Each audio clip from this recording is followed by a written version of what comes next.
السلام علیکم۔ وعلیکم السلام واداب۔ آج ہم کچھ بہت گہری تحریروں میں غوطہ زن ہو رہے ہیں۔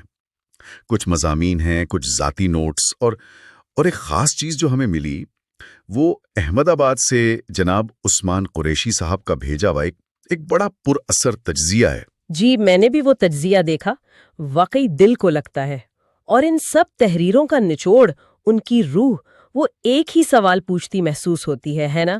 ایک ہی درد۔ بالکل وہی کہ آج کی یہ دنیا اتنی تیز، اتنی چکا چوند، بظاہر سب کچھ ہے، ہر سہولت، پھر یہ روح کیوں پیاسی ہے، یہ دل کیوں بے چین ہے؟ صحیح کہا آپ نے۔ قریشی صاحب نے بھی اسی نقطے کو بڑی خوبصورتی سے اٹھایا ہے کہ باہر کی ترقی اپنی جگہ، مگر اندر ایک خلا بڑھتا جا رہا ہے۔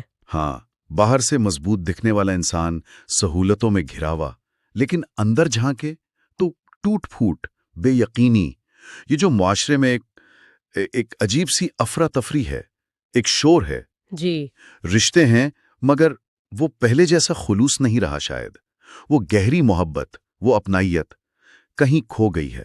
اور یہ تقسیم در تقسیم، نفرتیں، کیا یہ سب بھی ہمارے اندر کی اسی بے چینی کا عکس تو نہیں؟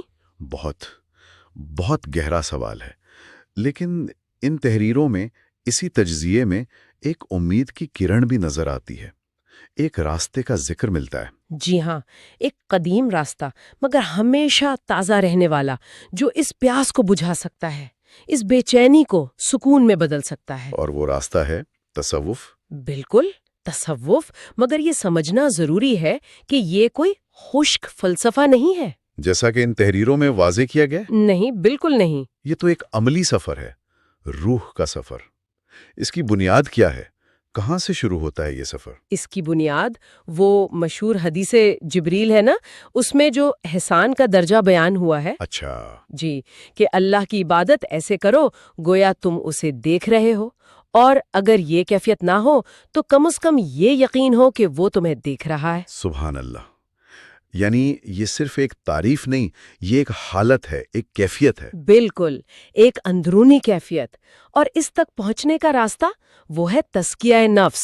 تزکیہ نفس یعنی نفس کو پاک کرنا؟ جی، دل کو، نفس کو علائشوں سے پاک کرنا، تکبر، حسد، بغض، ریاکاری، دنیا کی محبت، ان سب سے۔ اور ان کی جگہ اچھے اخلاق پیدا کرنا، جیسے عاجزی، اخلاص، صبر، شکر، توکل، اللہ کی محبت۔ جی، اکابرین نے تو یہی کہا نا کہ تصوف کیا ہے؟ اعلیٰ اخلاق اپنانا اور برے اخلاق چھوڑ دینا، یا پھر شریعت پر خلوص نیت سے عمل کرنا۔ تو مقصد صرف ایک ہوا، اللہ کی رضا، اس کی معرفت، اس کی پہچان۔ جی ہاں، ظاہر اور باطن کے گناہوں سے بچ کر اللہ کو راضی کرنا، اندر کی صفائی اصل ہے۔ اور جب اندر صاف ہوتا ہے، دل پاک ہوتا ہے، تو وہاں پھر عشق کی روشنی ہوتی ہے۔ ان تحریروں میں عشق کا ذکر بھی بہت نمایاں ہے۔ اوہو، عشق تو تصوف کی روح ہے، عشق حقیقی، اللہ کے لیے وہ محبت جس میں کوئی غرض نہ ہو، کوئی لالچ نہ ہو۔ جیسے حضرت رابعہ بصری کا وہ قول کہ میں عبادت نہ جنت کے شوق میں کرتی ہوں نہ دوزخ کے خوف سے، بلکہ صرف اپنے رب کی محبت میں۔ اللہ اکبر، کیا مقام ہے! یہ عشق تو پھر حساب کتاب سے ہی نکال دیتا ہے نا۔ بالکل، مولانا رومی کی وہ مثال یاد ہے کہ دنیا کے عشق میں دکاندار حساب بھول گیا تو سوچیں عشق حقیقی کیا عالم کرتا ہوگا۔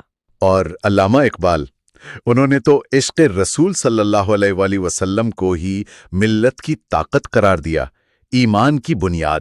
جی، یہ تو ہوئی فرد کی بات، اندر کی دنیا کی، لیکن آج جو باہر مسائل ہیں، معاشرے میں بگاڑ ہے، کیا تصوف اس کا بھی کوئی حل بتاتا ہے؟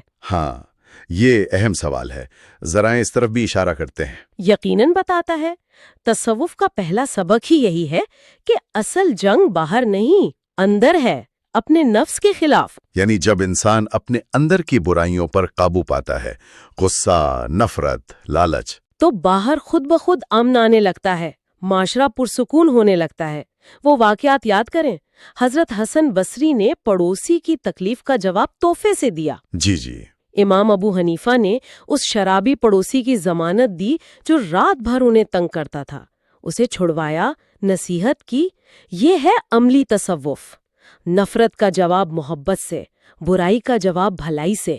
تو گویا آج کل جو یہ ذہنی دباؤ ہے، پریشانی، بے چینی، اس کا علاج بھی اسی اندرونی طاقت میں ہے، قناعت میں، صبر میں، اللہ کی رضا پر راضی رہنے میں۔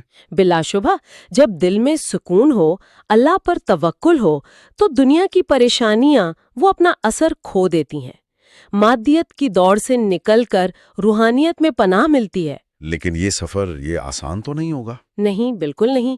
اسی لیے ان تحریروں میں اور صوفیہ کی تعلیمات میں شیخ کامل یعنی مرشد کی ضرورت پر بہت زور دیا گیا ہے۔